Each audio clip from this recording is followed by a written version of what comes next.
Greetings, my sports to the bone people. Welcome back to the channel. Thank you all for tuning in. Hope everybody is doing well. Hope you're all enjoying this beautiful Saturday. All right, my people.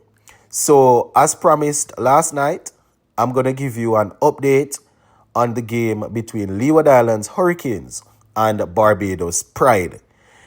Day 3 was very, very interesting. We saw a magnificent century from Matthew Ford. So we're going to be taking a look at that. Plus, we're going to be zooming in on former West Indies captain Jasson Holder, who had a brilliant outing in the Pakistan Super League. Yes, man played his first game of the season and was named man of the match. Yeah. A couple weeks ago, we heard Jasson Holder saying that, he was going to make himself available to play some red ball cricket because he wants to get back in the West Indies team. We saw him representing Barbados in the early part of the championship, early to middle part of the championship, but he's now off doing his thing in the Pakistan Super League. So we're going to be taking a look at how he did in that first game there. All right, just remember to hit that subscribe button if you have not yet subscribed. Remember to follow me on Instagram. It's Sports to the Bone Official over there. All right, let's zoom in on this game here now. So, Leeward Islands Hurricanes, they are looking pretty good. They are looking pretty good. They are leading Barbados by 205 runs, and they have 2 wickets remaining. So, scores in the game. Leeward Islands Hurricanes 444 for 9 declare. We already spoke about Justin Graves getting 124, Jamar Hamilton getting 84, and Joel Andrew getting 66 in the first innings. Bowling for Barbados Pride, it was Jamal Warrican who got 7 for 111. Some impressive bowling there by the spinner. Barbados Pride replying to that 315 all out and leading the way. All-rounder Matthew Ford getting 120 of 146. Some very good batting there by Matthew Ford. He was supported by Kevin Wickham, who got 74 of 133. Right? We also saw Kyle Mears getting 33 from 29. So those were the main contributors. Bowling for the Hurricanes, Justin Graves getting 3 for 36. He was supported by O'Shane Thomas and Raheem Cornwall, who picked up 2 wickets apiece. Spencer also chipped in with 1 for 68. Now, batting a second time, Leeward Islands Hurricanes, they finished off day 3 on 76 for 8. Yes, 76 for 8 is a good thing they had that good first inning score. So you can imagine they will be looking to add another 30 or so runs or 24 runs on that, 20 odd to 30 runs on that 70 odd there to try and get that lead up. They are leading by 205, so if they can add some more, add a couple more runs to that, that would be good. Barbados Pride, on the other hand, they will be looking to take those 2 wickets as quickly as possible so they can have the entire the remaining of the day to chase down, hopefully for them, under 250. So that is how it's looking in that part. Now, batting in that second innings, Louis, he scored 6, Henry 2. The top scorer so far, Casey Carty with 37 from 76. We saw Jamar Hamilton getting 12. No one else was able to. He actually retired, not out hurt. So, we might see him again. No one else was able to get into double figures as Raymond Simmons. He did a lot of damage for Barbados, getting 5 for 21 from 12 overs. He was supported by Cumberbatch, who got 3 for 17. So that is how it's looking in that game as they go into day 4. So now you're all caught up, my viewers and subscribers. We are definitely looking forward to seeing how things will work out in on day 4. You understand? You're all caught up. Days 1, 2, and 3. So we are going into day 4 today. Hopefully we'll have a result. So yeah, that is basically how it's going there.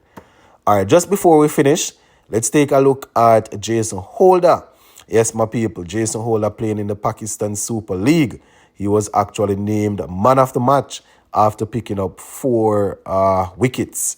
You understand? His team won the United. They won by 8 wickets. So they played against Lahore. Lahore. They scored they scored 139 all out. We saw Shafiq getting 66 from 38. Right, Jasson Holder, as I mentioned earlier, he did pretty well with the ball. He got 4 for 26 from his 4 overs. 4 for 26, my people. Shadab Khan got 3 for 25. So those were the main wicket takers for the United side. Now, and United, that's Islamabad United. That's a team that Holder is playing for. They were able to chase down that 139. They got 143 for 2. 143 for 2 is what they got. So Jasson Holder wasn't required to bat. Abdul, let me just quickly give you the top scorers in that innings there for Islamabad. We saw 59 from Colin Monroe. He got 59 from 42 not out. Some good knocking there. He was the top scorer there for them. Salman, he got 41 from 34. As I mentioned earlier, Jasson Holder wasn't needed with the bat. So, shout out to Jasson Holder and picking up the man of the match in that game there. Now, talking about Jasson Holder, my people, it's going to be very interesting to see the direction that Darren Sammy takes the team.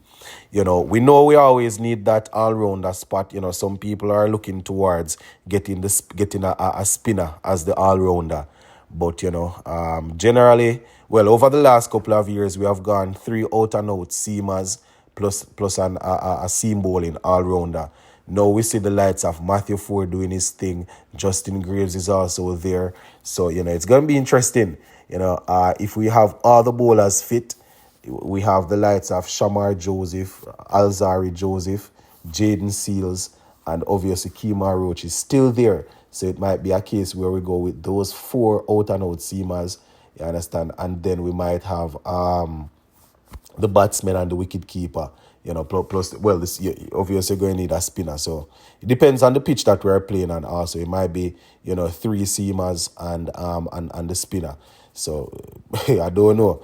I don't know, my people, but it's going to be very interesting to see the direction that Darren Sammy is willing to take this team because, we see a lot of people, they are calling for Raston Chase, and they are saying he can play as the all-rounder, so that in my book that would push out one of the that's the all-rounder spot. I don't want it to be a case where we are going back down the road of having 2 or 3 all-rounders in the team.